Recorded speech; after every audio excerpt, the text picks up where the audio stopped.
الرحیم وقال ابو حنیفۃ رحمہ اللہ تعالی، امام صاحب فرماتے ہیں لا یحجر علی السفیہ، حجر نہیں قائم کیا جائے گا بے وقوف پر، اذا کان عاقلا بالغا، جب کہ وہ عاقل بالغ ہو، حرا آزاد ہو، وتصرفہ فی مالہ جائز، اور اس کا تصرف اس کے مال میں جائز ہے، وإن کان مبذرا، اگرچہ فضول خرچ ہو، مفسدا، خراب کرنے والا ہو، یتلف مالہ فی ما لا غرض لہ فیہ، ضائع کرتا ہو اپنا مال ان چیزوں میں کہ جن میں جس میں اس کی کوئی غرض نہیں ہے، ولا مصلحت، اور نہ کوئی مصلحت ہے، مثلا جیسے ان یتلفہ فی البحر، کہ اس کو ضائع کر دے سمندر میں، او یحرقہ فی النار، یا اس کو جلا دے آگ میں، الا انہ قال، مگر یہ کہ امام صاحب فرماتے ہیں اذا بلغ الغلام، جب لڑکا بالغ ہو، غیر رشید، بے وقوفی کی حالت میں، لم یسلم الیہ مالہ، نہیں حوالے کیا جائے گا اس کی طرف اس کا مال، حتی یبلغ 25 سنۃ، یہاں تک کہ پہنچ جائے 25 سال کو، وإن تصرف فیہ قبل ذلک، اور اگر اس نے تصرف کیا اس میں اس سے پہلے، نفذ تصرفہ، تو اس کا تصرف نافذ ہو جائے گا۔ فإذا بلغ 25 سنة، جب پہنچ جائے 25 سال تک، یسلم الیہ مالہ، تو حوالے کیا جائے گا اس کی طرف اس کا مال، وإن لم یونس منہ الرشد، اگرچہ ظاہر نہ ہو اس سے سمجھداری،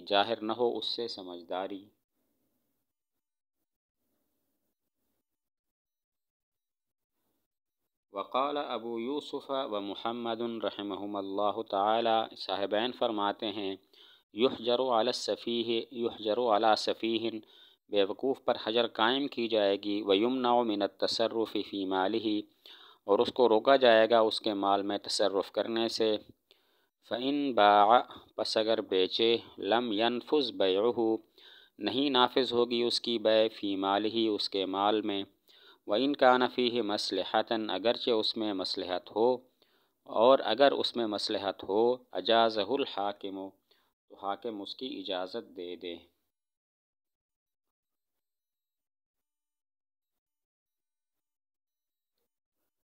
بے وقوف کے بارے میں امام صاحب اور صاحبین کا اختلاف ہے۔ امام صاحب رحمۃ اللہ علیہ کا مذہب یہ ہے کہ بے وقوف پر کسی قسم کی حجر قائم نہیں کی جائے گی، اس پر پابندی نہیں لگائی جائے گی، بشرطے کہ وہ عاقل بالغ اور آزاد ہو، اپنے مال میں تصرف کرتا ہے تو یہ بھی جائز ہے، اگرچہ وہ فضول خرچ ہو، اگرچہ وہ اپنے مال کو فضول چیزوں میں ضائع کر دیتا ہو جس میں نہ کوئی غرض ہے نہ کوئی مصلحت، جیسے اپنا مال سمندر میں ڈال دے یا اپنا مال آگ میں جلا دے، تو اس پر ہم پابندی نہیں لگا سکتے۔ ہاں اتنی بات ہے کہ امام صاحب فرماتے ہیں لڑکا بے وقوف ہو کر بالغ ہو، بے وقوفی کی حالت میں بالغ ہو، تو اس کا مال تب تک اس کے حوالے نہیں کریں گے جب تک کہ وہ 25 سال کا نہیں ہو جاتا، اور اگر اس نے 25 سال سے پہلے کوئی تصرف کر لیا تو اس کا تصرف نافذ ہو جائے گا، بیع اور شراء نافذ ہو جائے گی، اور جب 25 سال کا ہو جائے تو اس کا مال اس کے حوالے کر دیں گے، اگرچہ سمجھداری کے آثار اس سے ظاہر نہ بھی ہوئے ہوں۔ بے وقوف کے بارے میں امام صاحب اور صاحبین کا اختلاف ہے۔ امام صاحب فرماتے ہیں بے وقوف پر کوئی پابندی تصرفات کی، بیع اور شراء کی نہیں لگائیں گے، بشرطے کہ وہ عاقل بالغ اور آزاد ہو، اپنے مال میں اس کا تصرف جائز ہوگا، اگرچہ وہ فضول خرچ ہو، اگرچہ اپنا مال فضول چیزوں میں ضائع کر دیتا ہو جن میں نہ اس کی کوئی غرض ہے نہ کوئی مصلحت ہے، مثلاً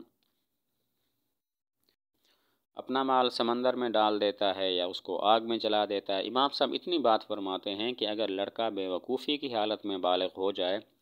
تو اس کا مال تب تک حوالے نہیں کریں گے جب تک کہ وہ 25 سال کا نہیں ہو جاتا، اور اگر 25 سال سے پہلے اس نے کوئی تصرف کر لیا بیع اور شراء تو وہ نافذ ہو جائے گی، جب وہ 25 سال کا ہو جائے تو اب مال حوالے کر دیں گے، اگرچہ اس سے سمجھداری کے آثار ظاہر نہ ہوئے ہوں۔ جبکہ صاحبین کا اس سلسلے میں مذہب یہ ہے کہ بے وقوف پر پابندی لگائی جائے گی، تصرفات سے اس کو روکا جائے گا، اور اس کا مال اس کے حوالے نہیں کیا جائے گا، اس کو تصرفات سے روکا جائے گا، اگر وہ بے کر دیتا ہے تو اس کی بے نافذ نہیں ہوگی۔ اگر بے کے اندر مصلحت ہو تو حاکم پھر اس کو نافذ کر سکتا ہے۔ صاحبین فرماتے ہیں بیوقوف پر پابندی لگائی جائے گی اور اس کے مال میں اس کو تصرف کرنے سے روکا جائے گا۔ اگر اس نے بے کی، اپنی کوئی چیز بیچی، تو وہ بے نافذ نہیں ہوگی۔ اگر مصلحت ہے، اس میں فائدہ ہے، تو حاکم پھر اس کو نافذ کر سکتا ہے۔ وَإِنْ أَعْتَقَ عَبْدًا، اور اگر اس نے آزاد کیا غلام کو، نفذ عتقہ، تو اس کا عتق نافذ ہو جائے گا۔ وَكَانَ عَلَى الْعَبْدِ، اور غلام پر لازم ہوگا، أَن يَسْعَى فِي قِيمَتِهِ، کہ سعی کرے اپنی قیمت میں۔ اگر بیوقوف نے اپنے غلام کو آزاد کیا تو آزادی نافذ ہو جائے گی، لیکن غلام پر یہ لازم ہوگا اپنی قیمت کے بقدر محنت مزدوری کرے اور کما کر مال پیسے اس کے حوالے کرے۔ اگر بیوقوف نے اپنا غلام آزاد کر دیا تو اس کی آزادی نافذ تو ہو جائے گی، لیکن غلام پر لازم ہوگا اپنی قیمت کے بقدر محنت مزدوری کرے، کما کر اس کو حوالے کرے۔ وَإِن تَزَوَّجَ امْرَأَةً، اور اگر اس نے شادی کی کسی عورت سے، جاز نکاحہ، تو اس کا نکاح جائز ہوگا۔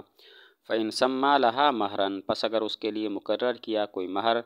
جاز منہ، جائز ہوگا اس سے، مقدار مہر مثلہا، اس کی مہر مثلی کی مقدار، وبطل الفضل، اور زیادتی باطل ہوگی۔ بیوقوف نے، سفیہ نے شادی کی تو شادی تو نافذ ہو جائے گی۔ اگر اپنی بیوی کے لیے مہر مقرر کیا تو مہر مثلی کی مقدار تک تو ٹھیک ہے، لیکن اگر مہر مثلی سے کی مقدار سے زائد ہوا تو وہ زیادتی باطل ہو جائے گی۔ مثلا مہر مثلی 1000 ہے اور اس نے 1200 مہر مقرر کیا تو 1000 لازم ہوگا، اور یہ جو 200 زائد ہیں یہ باطل ہوں گے، یہ اس پر لازم نہیں ہوگا۔ بیوقوف نے، سفیہ نے کسی عورت سے شادی کی تو نکاح تو جائز ہے۔ اگر مہر مقرر کیا تو مہر مثلی کی مقدار تک جائز ہے، زیادتی باطل ہے۔ مثلا اس کا عورت کا مہر مثلی 1000 ہے اور اس نے 1200 مقرر کیا تو 1000 تک کا مہر تو ٹھیک ہے، لیکن یہ جو 200 زائد ہیں وہ باطل ہو جائے گا۔ وقال رحمہم اللہ، صاحبین فرماتے ہیں، فی من بلغ غیر رشید، اس شخص کے بارے میں جو بالغ ہو بے وقوفی کی حالت میں، لا یدفع الیہ مالہ ابدا، نہیں دیا جائے گا اس کو اس کا مال کبھی بھی، حتی یؤنس منہ الرشد، یہاں تک کہ ظاہر ہو اس سے سمجھداری، ولا یجوز تصرفہ فیہ، اور اس کا تصرف جائز نہیں ہوگا اس میں۔ صاحبین سفیہ کے بارے میں فرماتے ہیں کہ جو بے وقوفی کی حالت میں بالغ ہو، اس کا مال کبھی بھی اس کے حوالے نہیں کریں گے جب تک کہ اس سے سمجھداری ظاہر نہیں ہوتی، اور سفیہ اگر اپنے مال میں تصرف کرتا ہے تو وہ بھی جائز نہیں ہوگا۔ صاحبین اس شخص کے بارے میں کہ جو بے وقوفی کی حالت میں بالغ ہو، فرماتے ہیں اس کا مال کبھی بھی اس کے حوالے نہیں کریں گے یہاں تک کہ جب تک کہ اس سے سمجھداری ظاہر نہیں ہوتی، سمجھداری کی آثار ظاہر نہیں ہوتے، اور اگر اس نے تصرف کیا اپنے مال میں تو وہ تصرف بھی جائز نہیں ہوگا۔ وَتُخْرَجُ الزَّكَاةُ مِن مَالِ السَّفِيهِ، زکوٰۃ نکالی جائے گی بے وقوف کے مال سے۔ بے وقوف اگر مال کا مالک ہے، نصاب کا مالک ہے اور زکوٰۃ اس پر واجب ہے تو اس کی مال سے زکوٰۃ نکالی جائے گی۔ بے وقوف اگر نصاب کی بقدر مال کا مالک ہے تو اس کے مال سے زکوٰۃ نکالی جائے گی۔ وَيُنْفَقُ عَلَىٰ أَوْلَادِهِ، اور خرچ کیا جائے گا اس کی اولاد پر، وَزَوْجَتِهِ، اور اس کی بیوی پر، وَمَنْ يَجِبُ نَفْقَتُهُ عَلَيْهِ، اور اس پر کہ واجب ہے جس کا خرچہ اس پر، من ذوی الارحام، رشتہ داروں میں سے۔ بے وقوف کے بچے ہیں، بیوی ہے، اور وہ لوگ ہیں جن کا خرچہ اس پر واجب ہے، تو بے وقوف کے مال سے ان تمام کا خرچہ بھی ادا کیا جائے گا۔ سفیہ کے بچے ہیں، بیوی ہیں، وہ رشتہ دار ہیں جن کا خرچہ اس پر لازم ہے، اور تو اس کے مال سے ان لوگوں پر خرچ بھی کیا جائے گا۔ فَإِنْ أَرَادَ حَجَّةَ الْإِسْلَامِ، پس اگر ارادہ کرے حج اسلام کا، لم یمنع منہا، تو اس کو نہیں روکا جائے گا اس سے، ولا یسلم القاضی النفقۃ الیہ، اور حوالے نہیں کرے گا قاضی اس کا خرچہ اس کی طرف، ولیکن یسلمھا، لیکن وہ خرچہ حوالے کرے گا، الی ثقۃ من الحاج، معتبر حاجی کو، ينفقها علیہ، جو اس پر خرچ کرے گا، وہ خرچہ اس پر خرچ کرے گا، فی طریق الحج، حج کے راستے میں۔ سفی حج کرنا چاہتا ہے تو روکیں گے نہیں، البتہ قاضی اس کا خرچہ اس بیوقوف کے حوالے نہیں کرے گا، بلکہ ایک معتبر حاجی جو اس کا ساتھی ہو اس کے حوالے کرے گا اور اس کو کہے گا اس پر حج کے راستے میں حج کے دوران خرچ کرتے رہنا۔ سفی حج کرنا چاہے تو روکیں گے نہیں، بلکہ اور لیکن اس کا خرچہ بھی اس کے حوالے قاضی نہیں کرے گا، کسی معتبر حاجی جو اس کا ساتھی ہو اس کے حوالے یہ خرچہ کرے گا اور اس کو کہے گا حج کے راستے میں اور حج کے دوران جو خرچہ ہوگا وہ اس پر تم کرتے رہنا۔ فَإِن مَرِضَ، پس اگر بیمار ہو گیا، فَأَوْصَىٰ بِوَصَایَا، پس اس نے وصیت کی کچھ وصیتیں، فی القرب، نیکی کے افعال میں، وابواب الخیر، اور خیر کے دروازوں میں، خیر کے موقعوں میں، جاز ذالک، تو یہ جائز ہوگا، من ثلث مالہ، اس کے تہائی مال سے۔ سفی بیمار ہو گیا، اس نے کچھ وصیتیں کی کہ میرا فلاں نیکی کے کام میں یہ مال خرچ کر دینا، تو یہ جائز ہوگا، لیکن یہ نافذ ہوگا اس کے تہائی مال سے۔ کل مال کے 3 حصے کریں گے، جو تیسرا حصہ ہوگا اس میں اس کی یہ وصیتیں نافذ ہوں گی۔ سفیہ بیمار ہو گیا اور کچھ وصیتیں کی کہ خیر کے دروازوں میں، نیکی کے کاموں میں میرا